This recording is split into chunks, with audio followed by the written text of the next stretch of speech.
My wife said, "You're too weak to handle a strong woman like me." I calmly replied, "Maybe. But I'm strong enough to walk away." A week later, I filed for divorce and invited her mom to stay in the house she thought she'd keep. Even her lawyer couldn't stop laughing when he saw the documents.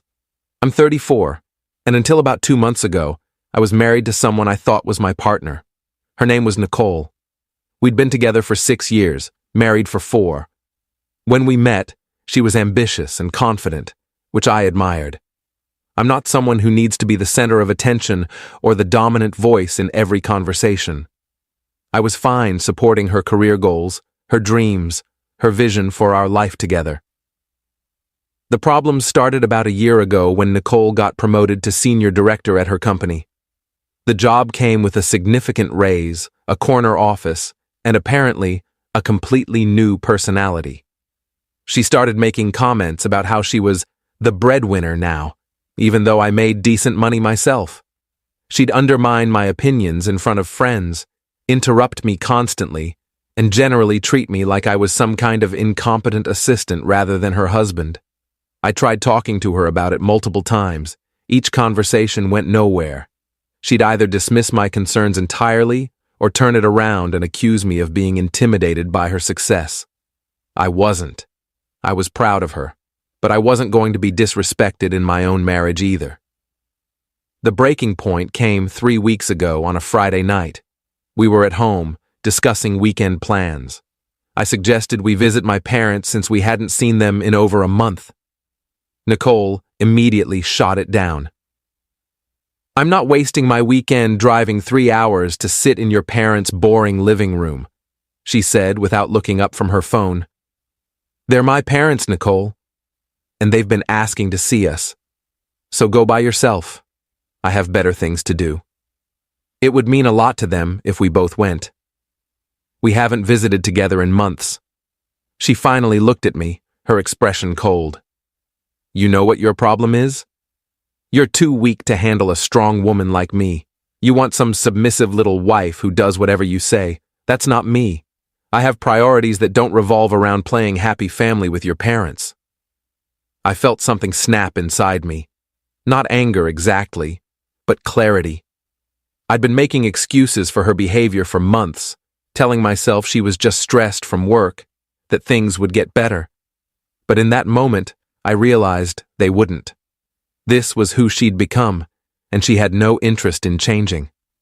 "Maybe," I said calmly, "but I'm strong enough to walk away." She laughed, actually laughed. "Walk away? Please. You're not going anywhere. You need me. We'll see about that." I walked out of the living room, went to our bedroom, and started making calls. First to my lawyer friend David, then to a real estate attorney he recommended, then to my accountant. By midnight, I had a plan in motion. Update 1. That weekend, I went to visit my parents alone. Nicole didn't even ask where I was going, just assumed I was running errands or something. While I was at my parents' house, I explained the situation to them. My mom was heartbroken but not surprised. She'd noticed how Nicole had been treating me during our last few visits. "You deserve better than that," my mom said. "Marriage is supposed to be a partnership." My dad was more direct. "Cut your losses, son. Life's too short to spend it with someone who doesn't respect you." I spent the weekend reviewing documents with my lawyer via email. Here's where things get interesting. The house we lived in wasn't in both our names. It was only in mine. I'd bought it 2 years before we got married with money I'd saved and a small inheritance from my grandfather. When we got married, Nicole had said there was no need to add her name to the deed since we were in this together anyway. I'd agreed, thinking it didn't matter since we were married. But legally, it mattered a lot. In our state, property owned before marriage and kept in one name only remains separate property unless it's explicitly gifted or transferred. My lawyer confirmed that Nicole had no legal claim to the house. There was more. Nicole had been spending extravagantly since her promotion. Designer clothes, expensive dinners with her work friends, a luxury car lease. Most of these expenses came from her salary, but she'd also racked up about $40,000 in credit card debt on cards that were solely in her name. I'd kept my finances relatively separate, maintaining my own accounts and only contributing to a joint account for shared household expenses. My lawyer smiled when he reviewed everything. This is probably one of the cleanest divorce cases I've seen in years. Your assets are clearly separated, you have no kids, and there's documentation of her independent spending habits. This should be straightforward. How fast can we move on this? I asked. I can have papers filed by Wednesday if you want to move that quickly. I do. Monday morning, I called Nicole's mom, Patricia. Patricia and I had always gotten along well. She was a kind woman, recently retired, who'd been living alone since Nicole's dad passed away 3 years ago. Nicole barely spoke to her mother anymore. Too busy with work, she always said. "Hi, Patricia, it's me," I said when she answered. "Oh, hello, dear. How are you? How's Nicole?" "That's actually what I'm calling about." "This is going to sound strange, but I need to ask you something. Would you be interested in coming to stay at our house for a while? Maybe a few weeks? Stay with you? Is everything all right?" Nicole and I are having some problems. Serious problems. I can't go into details right now, but I'd really appreciate having you here. I think you'd enjoy the space, and honestly, I could use the company. Patricia was quiet for a moment. "Is Nicole okay with this?" "I'm handling it. Trust me. Can you come this weekend?" "Well, if you think it would help, yes, I can come." "Perfect. I'll send you the details." Update 2 Wednesday afternoon, Nicole was served with divorce papers at her office. I wasn't there to see it, but I heard about it from a mutual friend who worked in the same building. Apparently, she came out of her office looking pale, papers in hand, and immediately tried calling me. I didn't answer. She came home that evening around 7, slamming the door so hard I heard it from the second floor where I was working in my office. "What the hell is this?" she shouted, storming into the room and throwing the papers on my desk. "Divorce papers. I thought that was pretty clear." "You're actually serious? You're divorcing me because of one argument?" "One argument?" "Nicole, you've been treating me like garbage for a year. That Friday conversation was just the final straw. This is insane. You can't just divorce me." "Actually, I can. I already did. Well, filed for it anyway." She picked up the papers, scanning them frantically. "You're trying to keep the house?" "I'm not trying to keep it. I'm keeping it. It's mine. My name only. Bought before we got married. Your lawyer will confirm this." Her face went red. "That's our house. I've lived here for 4 years. As my wife, yes, soon to be ex-wife. The house was never marital property." "This is vindictive and petty. No, this is legal and fair. You can take your designer wardrobe and your luxury car lease. I'll keep the house I bought with my own money." She stood there shaking with rage, then turned and stormed to our bedroom. I heard drawers slamming, closet doors banging. She was packing, I realized. Good. About an hour later, she came back downstairs with 2 suitcases. "I'm staying with Amanda," she said, referring to her best friend. "We're not done with this conversation." "Yes, we are. Talk to your lawyer from now on. I'm done talking to you." She left. The house was quiet for the first time in what felt like forever. Thursday morning, I called Patricia. "Change of plans. Can you come tomorrow instead of this weekend?" "That's very short notice, dear. I know, and I apologize, but it would really help me out." "All right. I'll pack today and drive up tomorrow morning." Friday afternoon, Patricia arrived with her 2 suitcases and her cat, Mr. Whiskers. I helped her get settled in the guest room, which had its own bathroom and a nice view of the backyard. "This is lovely," she said, looking around. "Are you sure Nicole's okay with me being here?" "Patricia, I need to be honest with you. Nicole and I are getting divorced. She doesn't live here anymore. I invited you here because I know you've been lonely since your husband passed, and because, frankly, I think Nicole should be ashamed of how little time she spends with you. You're welcome to stay as long as you like. No rent, no pressure, just company. Patricia's eyes welled up. Oh my, I had no idea things were that bad between you two. She didn't tell you? Nicole barely calls me anymore. Maybe once a month if I'm lucky. I'm sorry. You deserve better from your daughter. But you don't deserve to be alone in that house when there's plenty of room here.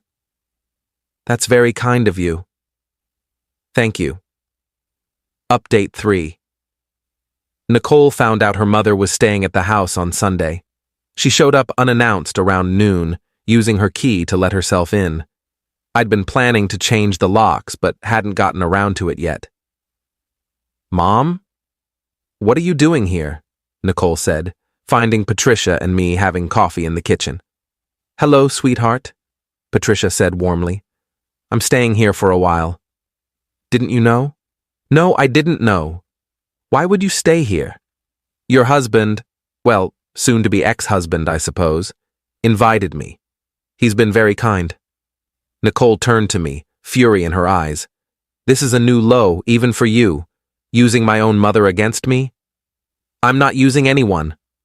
I offered your mother a place to stay because she was lonely, and you clearly don't have time for her anymore. She accepted. Mom, you can't stay here. Come stay with me at Amanda's. Patricia looked uncomfortable. Sweetheart, Amanda's apartment is very small, and I've already gotten settled here. Besides, Mr. Whiskers likes the backyard. This is unbelievable. You're choosing him over me? I'm not choosing anyone, Nicole. I'm accepting kindness that's been offered, something you used to understand before you got so caught up in your career.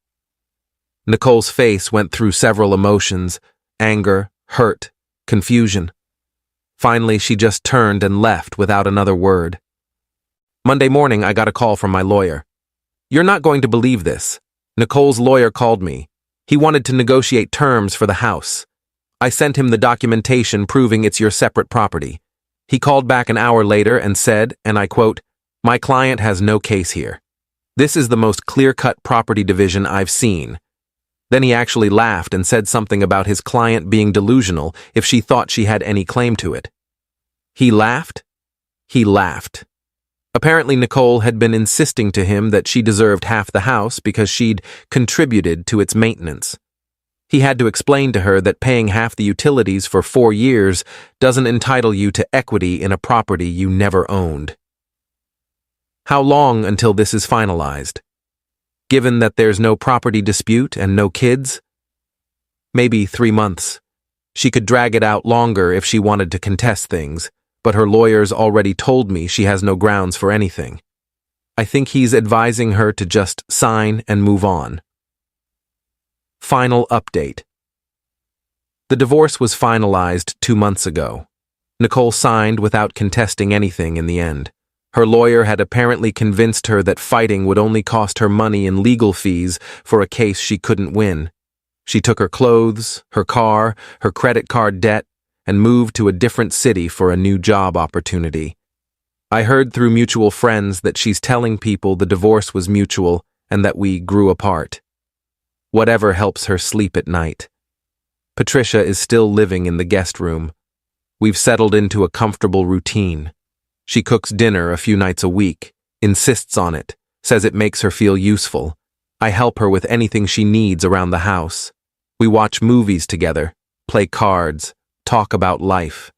It's peaceful in a way my marriage never was. My parents love having her around when they visit.